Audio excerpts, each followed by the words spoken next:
What's up, YouTube? Back here with another video here on the channel, and I'm going to jump into a book review from an author that I've already read one book from, and I thought, sometimes when I strike gold with an author and the author has other books, I think, you know what?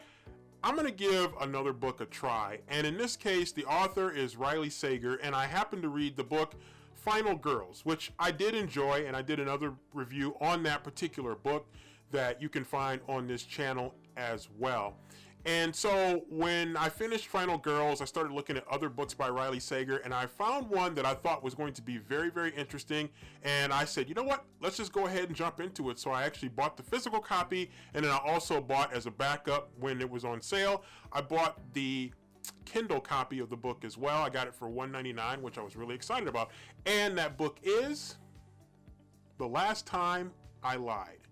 Now, this book I found really interesting because it's set at a summer camp, which is one of the interesting settings that you can use for a book. And some authors tend to use it and some authors don't, but there are different types of settings that are of similar types. When you think of like maybe a boarding school setting, you think of, of course, summer camp, you think of maybe a college campus. So I was really intrigued by the setting because I think that a summer camp setting is really cool for me. I really enjoy it. I like settings like that. Settings like boarding schools or college campuses are really fun settings, and so I was really intrigued by that, and it grabbed me right off the bat. And I'm like, you know what? I'm going to give this a try. And I was personally not disappointed. I thought that it was a very interesting story, and I know that there are some people who are going to say, oh man, I had the mystery figured out right from the start. I was about 3 chapters in and I knew exactly what was going to happen. That's pretty much bullshit. I highly doubt that you knew what was going to happen in this particular book just 3 chapters in. It's actually, the twist at the end of the book is like, there's just almost no way you could have saw it coming. You could maybe have guessed, but even that would have been pretty far-fetched, especially just a couple of chapters in to the actual book. And so it was really worth it. And I would just say this right off the bat before I get going too much farther.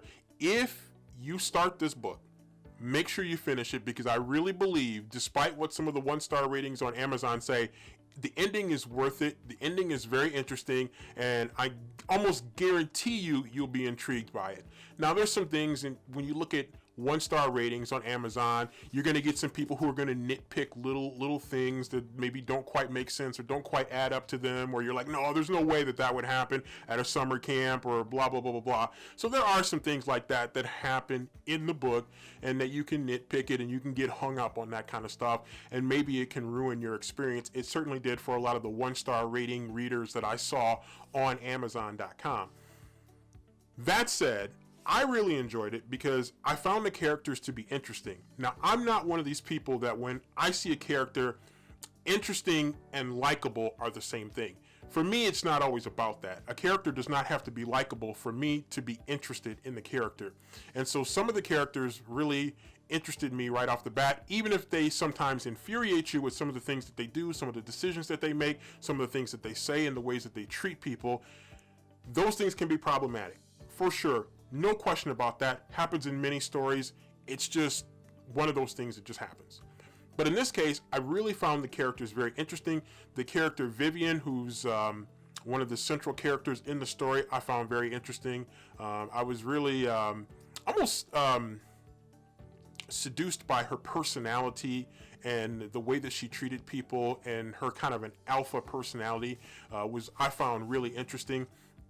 And I know a lot of people that I've read in terms of reviews did not like the character Emma. They just didn't really relate to her. At times they thought she was stupid, that she was naive about things, that she was sometimes unlikable. And again, all that stuff is fine because people are not perfect, and sometimes people are going to have certain character flaws. And I like that none of the characters are perfect human beings. Everybody in the story is flawed, is damaged in some kind of way, and they're not perfect. They're not 100% likable. Each person, even the wholesome characters, have flaws that just make you like, ugh, I just not feeling that person. I'm not liking this character. And again, for me, that's perfectly fine. You don't have to always like the character. Now, getting back to a couple things that I saw people criticize this book for. Yes, there are some parts that you're going to, again, think, that's just not going to happen that way. And I get it. Those kind of things don't bother me when I read books. Because when I read books, I want to be entertained.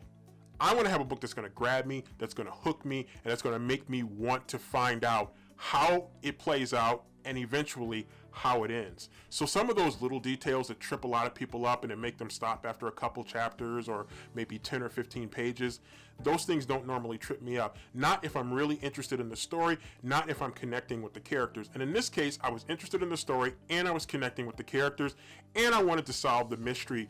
I will tell you one thing about solving the mystery at the end. It is a little bit challenging because you don't get all the clues that you probably need to solve the mystery, to legit solve the mystery until you get closer to the end. So that's, again, why I said a little bit earlier, make sure that you push through and finish it, especially if you're interested in the story at the very beginning or shortly into the story. Make sure you work to finish it because I think you'll see the pieces kind of come together and you'll find it very interesting. So I finished it. I found myself not able to stop reading it at times, and I just could not put it down.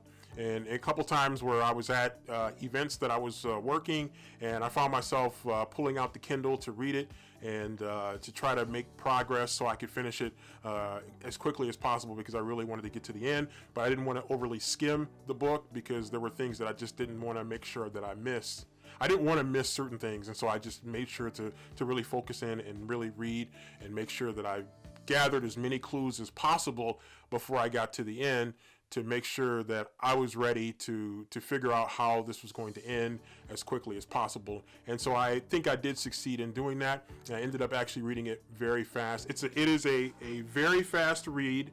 I think it ends up being like about 300 and looks like about almost 370 pages. So it's actually relatively short novel in comparison to many others, but it's really worth it to work through the end. There's some parts toward the back end where it kind of drags maybe a little bit, and you might start to skim a little bit, but it's still worth it to get to the end because there is a pretty interesting twist at the end that I guarantee you like 99% of people aren't going to see until they're probably at least 3/4 of the way through the book. So make sure that you go through and you finish it and you really stay focused on finishing the book. I ended up giving it a 4-star rating on Amazon and on Goodreads, or maybe it's just on Goodreads. I don't know if I rated it on Amazon. I rated it on Goodreads. I gave it 4 stars on Goodreads. And I thought they don't let you do half.